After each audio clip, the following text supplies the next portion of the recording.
So hey aspirants, welcome back to our channel again. So आज हम लोग बात करने वाले हैं 31 मई 2022 के कुछ करंट अफेयर क्वेश्चंस के ऊपर। So let's get start with the first question and the first question is the wrestling federation of India has imposed a life ban on which wrestler. So right answer of first is D which is Satyendra Malik. तो यहाँ पे wrestling federation of India ने सत्येंद्र मलिक साहब को हमेशा के लिए ban कर दिया रेसलिंग से। तो सत्येंद्र मलिक कौन है? तो ये 125 केजी के रेसलर हैं, ओके। एंड इन्होंने अभी यहाँ पे कॉमनवेल्थ 2022 के ट्रायल्स चल रहे थे, ओके। तो इन्होंने ट्रायल्स में ये हार गए, और जब हार गए तो यहाँ पे इनके रेफरी थे जगबीर सिंह, ओके। तो जगबीर सिंह को इन्होंने पहले तो गाली दिया, जिसको हम इंग्लिश में अब्यूज बोलते हैं, and then he slapped him. और जब भाई, अब ऑब्वियस सी बात है, जब 125 केजी का आदमी अगर किसी को थप्पड़ भी मारेगा तो उसका पूरा शरीर हिल जाएगा। तो वो जैसे ही उन्होंने मारा तो वो लड़खड़ा के नीचे गिर गए, एंड आफ्टर दैट वहाँ पे डिसीजन लिया गया कि भाई इनको अब खत्म करो, इनका कहानी, लाइफ बैन इनको दे दो, रेसलिंग से छुट्टी दे दो हमेशा के लिए। और भी यहाँ पे हुआ कि लाइक सत्येंद्र मलिक बोल रहे थे कि भाई मतलब हम जो मैंने किया है वो सही किया है, बिकॉज जगबीर सिंह जो है वो पार्शलिटी कर रहे हैं, सामने वाला बंदा गलती कर रहा है लेकिन उसको पॉइंट आउट ना करके मेरे को पॉइंट आउट बार बार कर रहे हैं और मेरे को इन्होंने हरवा दिया। तो इस तरीके से था कुछ। Next question is India recorded the highest ever annual FDI inflow of USD 83.57 billion in which financial year. Right answer of second is a which is 2021-22। तो यहाँ पे अभी तक का हाइएस्ट FDI देखा गया है which is 83.57 billion dollar, okay. काफ़ी मतलब इंडिया के लिए अभी के हिसाब से बहुत बेस्ट है। रीज़न इज़ दैट कि अभी इंडिया ने इंडिया का जो इंफ्रास्ट्रक्चर डेवलपमेंट है वो शुरू हो, मतलब ऑलमोस्ट बहुत अच्छे तरीके से काम कर रहा है। और जब FDI आते हैं तो कहीं ना कहीं मतलब समझ जाओ कि दूसरे कंट्रीज जो हैं वो इंडिया में डेवलपमेंट के लिए अपने पैसे को इन्वेस्ट कर रहा है, and specially in manufacturing sector. तो 2020 का अगर बात करें, 2020 to 21, तो यहाँ पे 81.97 बिलियन डॉलर था। और आप देख सकते हो कि एक बार में भाई हमने कितना अचीव कर लिया है। ये एक बहुत अच्छी बात है। और इंडिया में सबसे बड़ा इन्वेस्टर अभी कौन है? सिंगापुर। सिंगापुर ने ऑलमोस्ट 83 बिलियन का अगर आप 27% निकालोगे तो यहाँ पे आएगा सिंगापुर का, उतना उन्होंने इन्वेस्ट किया। उसके बाद USA कितना? 18%,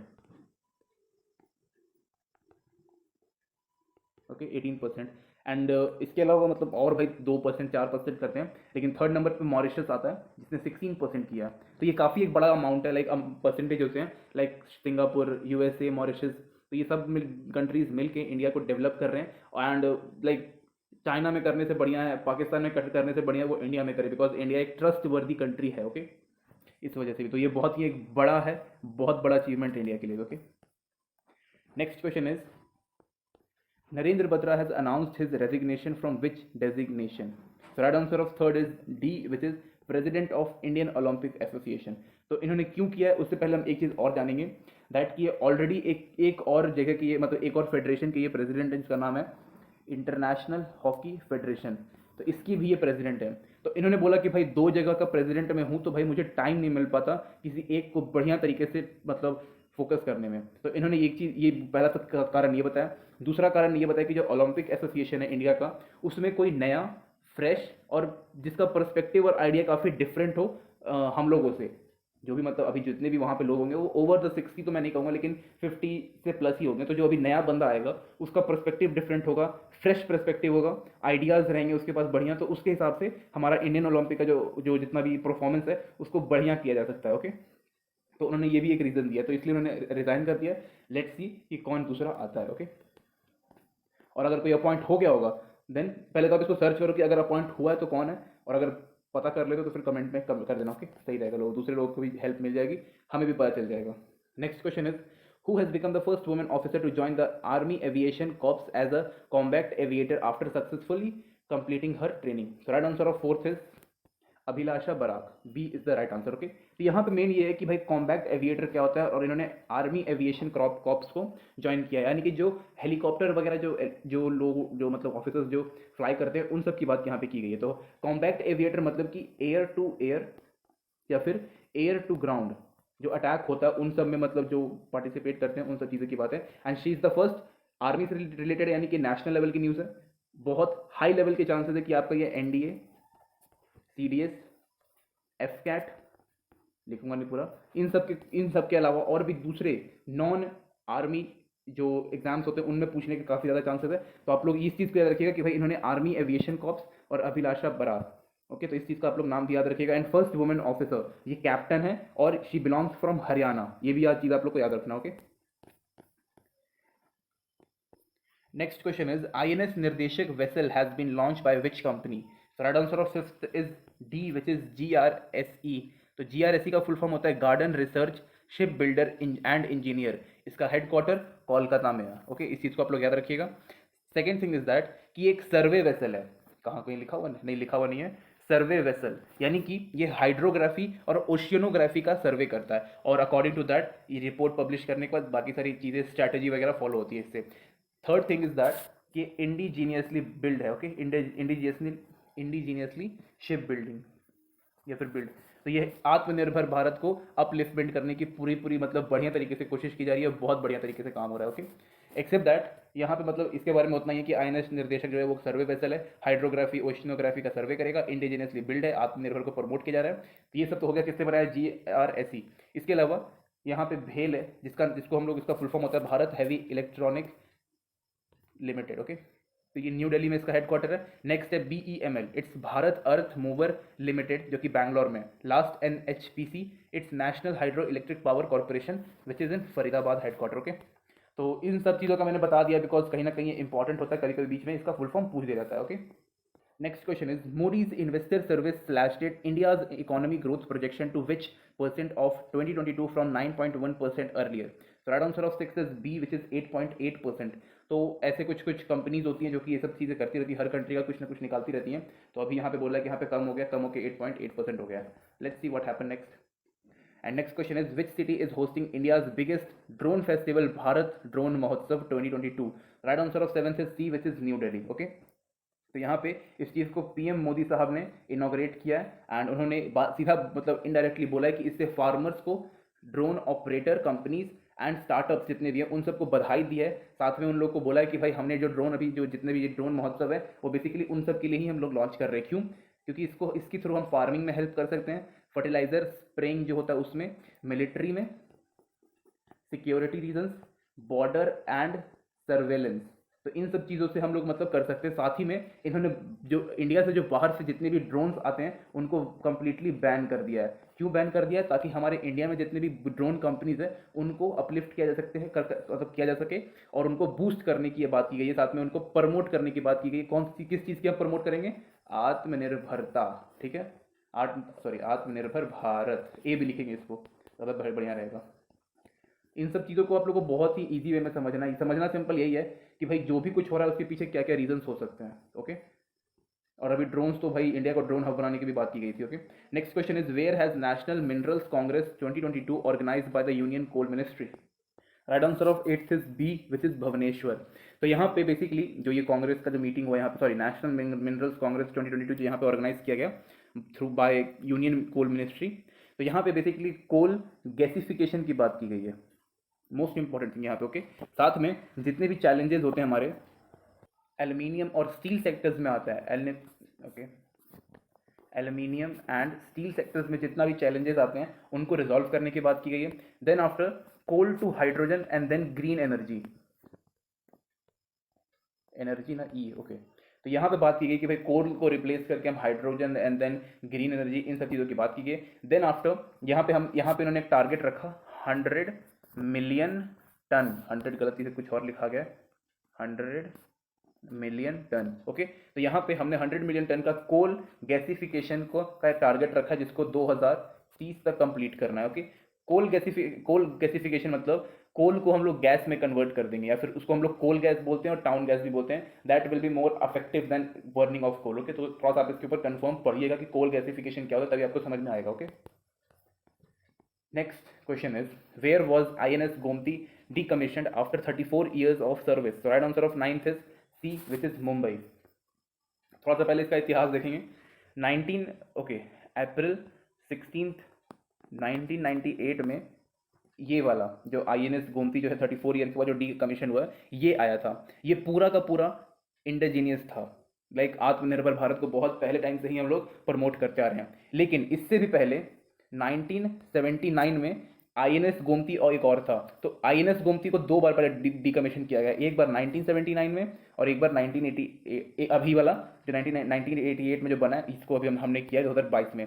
साथ में ये भी बोला जा रहा है कि आफ्टर सम टाइम हम इसको वापस से कमीशन करेंगे with new look, new model, new technology, with higher power and high capability. मतलब जितनी भी चीज़ें, जितनी भी प्रॉब्लम्स होंगी, उनको सब एडवांस करके वापस से लेके आया जाएगा, और इस बार जो लेके आया जाएगा वो बहुत खतरनाक होगा।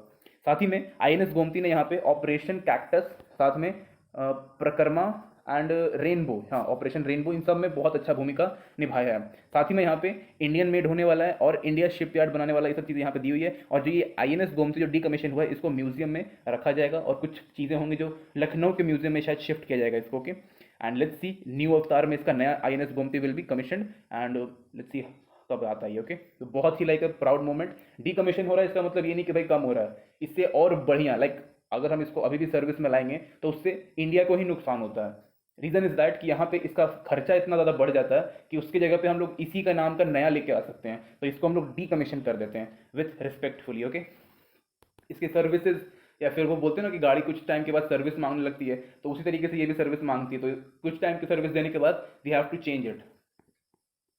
Okay, Sultana Begum has passed away recently. Who was she? So right answer of 10th is B, which is writer. तो यहाँ पे ये राइटर के अलावा ये पोएट भी थी। कौन सी, किस लैंग्वेज की? Punjabi and Urdu poet. 72 years की थी ये, और इनका like I think she died from cancer. Okay, तो उस चीज़ के लिए यहाँ पे जो ये हमेशा कम्युनल हार्मनी को प्रमोट करती थी। इनकी जितनी भी अगर ये कुछ लिख रही हैं या फिर इनकी जो पोएट्स रहते था, communal promotion of communal harmony, यानी कि जात पात या फिर जितना भी धर्म का जो मामला होता है, भाई कि तू हिंदू है मैं मुस्लिम हूँ, मैं मुस्लिम हूँ तू हिंदू, इस तरीके से जो बात होती रहती है, तो उन सब में उन सबको भाई एक तरीके से हार्मनी क्रिएट करने की यहाँ पे बात की जाती है। ओके, साथ ही में इस चीज़ को याद रखिएगा कि जो सुल्ताना बेगम जो है, ये एक लिटरली एक मिसाल है। क्यों? शी बॉर्न एज अ मुस्लिम इन और रेज्ड बाय अ हिंदू फैमिली, मतलब जन्म इनका मुस्लिम में हुआ, इनका पालन पोषण एक हिंदू फैमिली में हुआ, and then she married to a Sikh man, एक पंजाबी बंदे से फिर इन्होंने शादी की, क्योंकि थोड़ा सा लेके पार्टीशन टाइम का थोड़ा सा था, तो उस इसकी वजह से। तो यहाँ पे जब भी इनकी कुछ भी, ये लिटरली इनको बोला जाता है कि like she is a institution, और जब भी आप इनकी कुछ भी बातें सुनोगे, इंटरव्यू सुनोगे, लाइक यू विल लिटरली से कि यार ये हर बात में इनका कम्युनिज्म का प्रमोट, लाइक कम्युनिज्म हार्मनी को प्रमोट करने की ही बात की जाती है। हिंदू मुसलमान करने से मतलब कुछ नहीं होता देश में, उसको कैसे बचा के रखना है, कैसे एकता रखना है, उस तरीके से बात की जाती है। ओके, स्पेशली खिलाफत मूवमेंट के टाइम पे। ओके, आप लोग खिलाफत मूवमेंट के बारे में पढ़ सकते हो, और if you are a history student या फिर आप पॉलिटी के भी स्टूडेंट हो तो आपको पढ़ना ही पड़ेगा, ये बहुत ज़रूरी है वो। Next question is, where has the 17th edition of International Film Festival started recently? So right answer of 11th is A, which is Mumbai. Okay, तो यहाँ पे इसका थीम था India at the 75.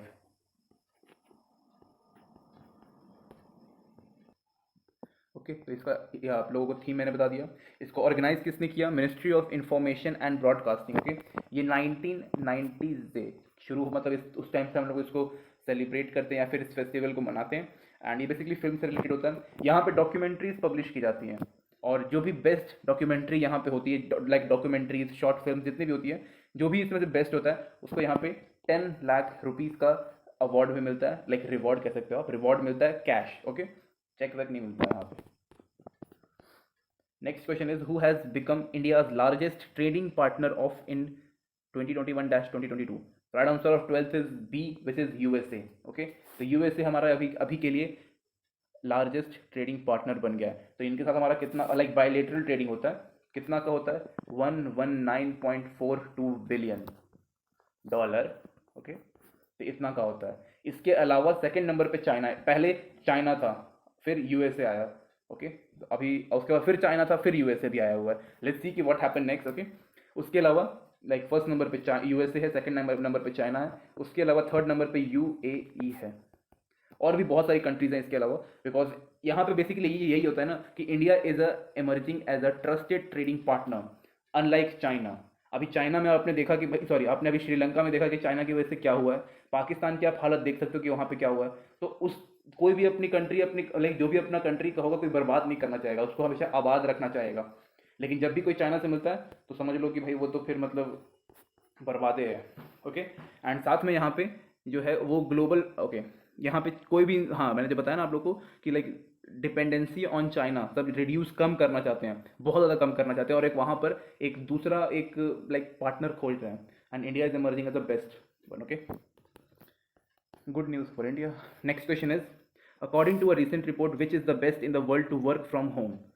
So right answer of 13 is C, which is Singapore. Okay, तो Singapore यहाँ पे बताया गया है कि लाइक बेस्ट है फॉर वर्क फ्रॉम होम. तो इसके कुछ फैक्टर्स होते हैं, उन फैक्टर्स के ऊपर डिपेंड करता है, like work intensity, city liability, quality health care, affordable cost of living, and in सब चीज़ों के ऊपर ये भाई डिपेंड कर लाइक होता है कि आपका आपके शहर में मतलब किस तरीके से आप मतलब वर्क फ्रॉम होम कर सकते हो कि नहीं कर सकते हो. वही वाली बात है कि एक लैपटॉप रहेगा, एक कैमरा रहेगा, और आपको पूरा दिन काम करना है, इंटरनेट का कनेक्शन रहना चाहिए, सब कुछ ये सारी चीज़ें यहाँ पे दी गई है. और यहाँ पे मैंने कुछ फैक्टर्स भी आप लोग को बताया. तो यहाँ पे सिंगापुर तो नंबर 1 पे है, उसके अलावा यहाँ पे वॉशिंगटन आता है, थर्ड नंबर पे ऑस्टिन आता है, फोर्थ नंबर पे बर्न आता है, और फिफ्थ नंबर पे यहाँ पे जूरिक आता है.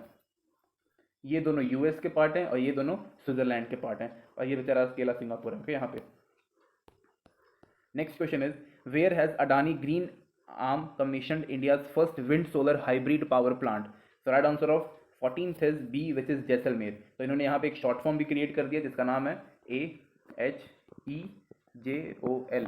क्या है इसका full form? Adani hybrid energy Jaisalmer 1 limited. Okay, तो इस चीज़ को भी आप लोग याद रख सकते हो. तो यहाँ पे इन्होंने 390 मेगावाट का यहाँ पे एक टारगेट भी रखा गया है. कितने का? 390. यहाँ पे पहले थोड़ा सा बड़ा किया जाए. ओके, 390 का 390 मेगावाट का यहाँ पे टारगेट भी रखा गया है. और एज यहाँ पे लिखा हुआ है कि like wind solar hybrid power plant India का फर्स्ट है. ओके, तो इस चीज़ से यहाँ पे लाइक काफ़ी ज़्यादा मतलब प्रमोशन भी होता है कि like we are producing green energy. और यहाँ पे ऑलरेडी मैं हर वीडियो में हर क्वेश्चन में अगर मतलब जब भी किसी से मतलब इस तरीके से विंड सोलर या फिर ग्रीन एनर्जी के बारे में बात आता है, तो यहाँ पे 2070 का एक टारगेट बहुत इंपॉर्टेंट है इंडिया का, नेट जीरो का. Okay, net zero emission target यहाँ पे याद रखिएगा, इंडिया का 2017 है. और जब भी हम लोग यहाँ पे इस तरीके का कुछ भी काम करते हैं तो इंटरनेशनल लेवल पे इंडिया की जो रेपुटेशन है वो इंक्रीज होती है, like because we are doing something effective. यहाँ पे विंड सोलर मतलब कि एक तरफ यहाँ पे आपका कुछ वो क्या विंड मिल लगा रहेगा, और यहाँ पे आपका सोलर का प्लांट भी लगा रहेगा, सोलर एनर्जी का, और ये दोनों से ही इलेक्ट्रिसिटी प्रोड्यूस किया जाएगा. तो ये काफ़ी एक अच्छी चीज़ होती है. इसको जैसलमेर में किया गया. क्यों जैसलमेर में किया गया? बिकॉज रीज़न भी है, वहाँ पे विंड बहुत तेज़ होता है. रीज़न कोई वहाँ पे शहर वहर तो उतना बढ़िया तरीके से होता नहीं भाई, पूरा मतलब कि डेजर्ट एरिया है, और वहाँ पे गर्मी भी बहुत होती है, और मतलब पूरा जो सन का जो पूरा आता है वो पूरा इधर ही आता है. तो इससे हमारा सोलर भी काम करेगा और विंड वाला भी काम करेगा. Okay, so next question is, recently the chief minister of which state has approved a new guideline for the implementation of Indira Gandhi शहरी रोजगार योजना? So right answer of 15th is C, which is Rajasthan. आप लोगों ने मनरेगा के बारे में सुना होगा. तो जो मनरेगा है वो रूरल लोगों के लिए बना हुआ है, लेकिन यहाँ पे इंदिरा गांधी शहरी रोजगार योजना जो है ये बेसिकली फॉर अर्बन पीपल या फिर मेट्रोपॉलिटन जो लोग रहते हैं जहाँ पे शहर में, उन लोगों के लिए बना गया है. इसमें क्या क्या फैसिलिटीज दी जाएंगी? तो यहाँ पे गारंटी 100 डे एम्प्लॉयमेंट देने की बात की गई है. ये डे का मतलब हाँ, day employment. Okay, each year, हाँ हर साल 1 ईयर लिख देते हैं नीचे. तो यहाँ पे देने की बात की गई है. यहाँ पे हर साल 800 करोड़ रुपए जो हैं उसको इन्वेस्ट किया जाएगा एवरी ईयर. इस चीज़ को याद रखिएगा. साथ ही में कौन कौन से लोग यहाँ पे मतलब इस चीज़ को कर सकते हैं? At the age of 18 to 60 के बीच में कोई भी आ सकता है और इस चीज़ में अपना योगदान दे सकता है. इसको किसने लॉन्च किया है? Chief minister of Rajasthan. Okay, कौन है? श्री अशोक गहलोत.